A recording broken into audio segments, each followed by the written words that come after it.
During the time of Senator Lacson, kaisa-isa siyang chairman na obvious, dinidetermine ang direction ng committee.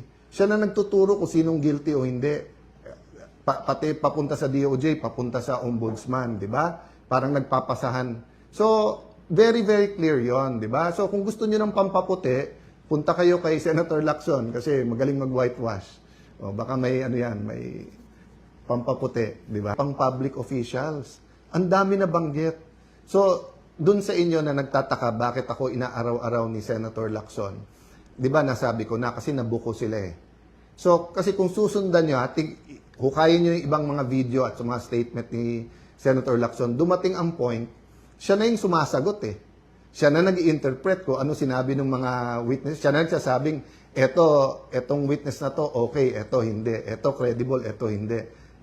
Kinausap daw niya si Yusek Bernardo. Nag-deliver daw, pero hindi sa Malacanang o hindi sa mga taga Malacanang. Kung hindi, or hindi sa First Family, pero dito dineliver sa mga opisyal na to. And then ayaw niya patawag yung mga opisyal na yan.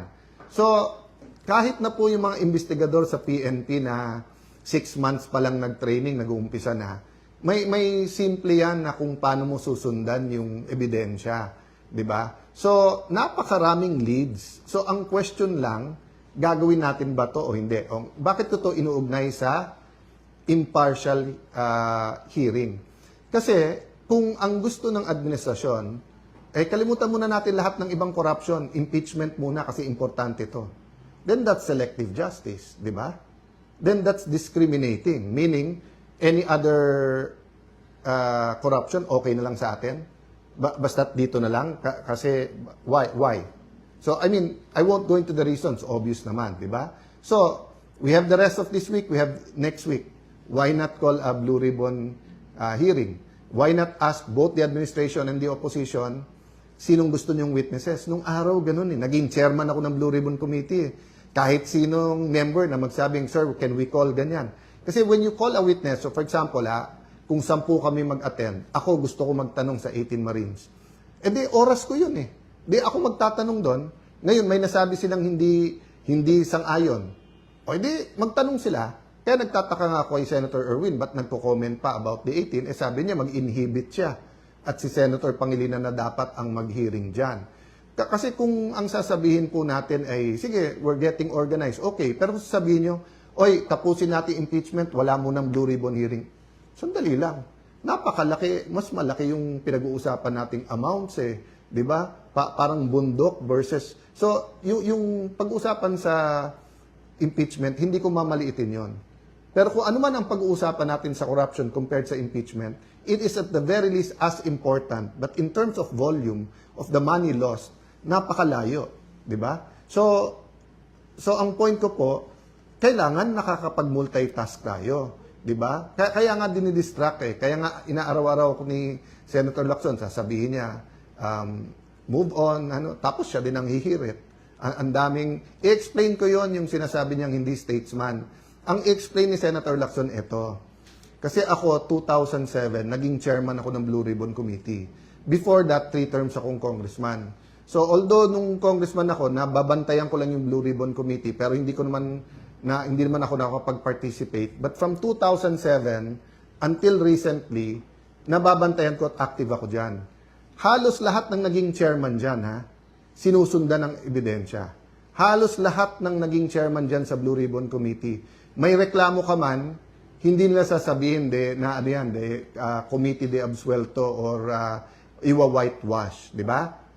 Pero during the time of Senator Lacson, kaisa-isa siyang chairman na obvious, dinidetermine ang direction ng committee. Siya na nagtuturo kung sinong guilty o hindi. Pati papunta sa DOJ, papunta sa ombudsman, di ba? Parang nagpapasahan. So, very clear yon, di ba? So, kung gusto niyo ng pampaputi, punta kayo kay Senator Lacson kasi magaling mag-whitewash. Baka may may pampaputi, di ba? So, yun ang kino-compare niya ako sa lahat ng naging Senate President. Sige, compare din kita. Di ba? Kay Senator Gordon, ang comment lang naman doon dati mag-chance din magsalita yung iba. Once, si Senator Trillanes parang sinasabi. Pero Senator Gordon was always open. Anyone can ask questions. Pag sinabi mo, invite to, i-invite. Oh. Yung ibang naging chairman, Senator TG, maraming nagalit sa kanyang senador. Marami. Kasi nga yung Napoles, maraming tinamaan. Actually, some thought nga he was too open kasi minsan hindi pa na-verify na pag-usapan. But walang whitewash. Baliktad, ang tingin ng iba, too open nga. Oh. Wala naman reklamo nung ako ang naging chairman ng Blue Ribbon. So, napakaraming iba, sundan nyo. Wala doon. Kaya hindi na, yung partial report, ngayon, pinupuri niya ang ibang kasama natin. Pero nung una, pinupush niya na pirmahan yung report. Nakalimutan na rin yun. I won't comment there, but I just wanna say is, number one, it's too important for our country to be able to find a permanent solution, a permanent system, a real culture against corruption na masolve natin to. Pag lumipas tong administrasyon at hindi natin sineryoso ang flood control at yung infra na corruption sa DPWH, babalik at babalik to mas masama pa. Para tong TB na hindi nyo tinuloy yung gamot. Magiging drug resistant yung strain, di ba? So parating sinasabi po yon pag tinitreat yung tuberculosis na kailangan, kahit maganda na pakiramdam mo, kailangan mong tapusin yung gamot. Hindi pwedeng sa pangatlong buwan, medyo maganda na pakiramdam mo. Hindi. Ganun din po sa corruption. Minsan lang tayo malingat dyan, mabibinat tayo na mas malaki pa. Nangyari na eh. From Napoles to flood control, grabe po, di ba? So, having said that, I just want to mention this.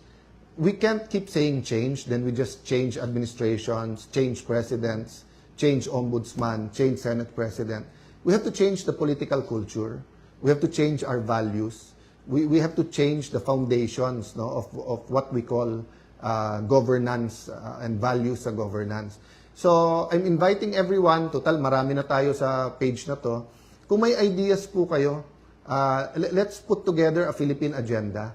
I think yun po yung mali from EDSA 1 until present. Na kapag gusto natin ng revolusyon, inaano natin tao, sama-sama na tayo, magkaisa tayo, sama-sama na tayo. Pero pagka napalitan na ng leader, kami leaders, kami na lang magde-decide. So I think if we want a real change, first, we have to ask God, Lord, anong masamang ginawa at anong... Number two, we have to do it together.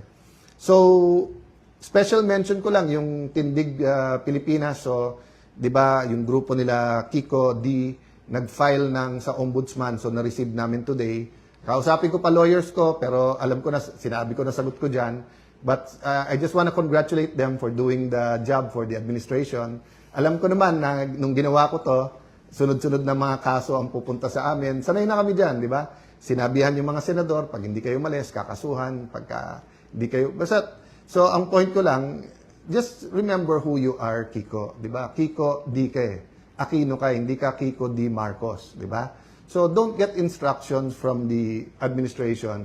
In fact, kung nag-volunteer kayo, then you're even doing them a favor. I know, meron kayong issue kay Senator Bato, so file the cases. File the cases, di ba? Mismong DILG nagsabi, nung nasa Senado yung si Senator Bato, walang warrant silang alam, di ba? So paano naging obstruction of justice?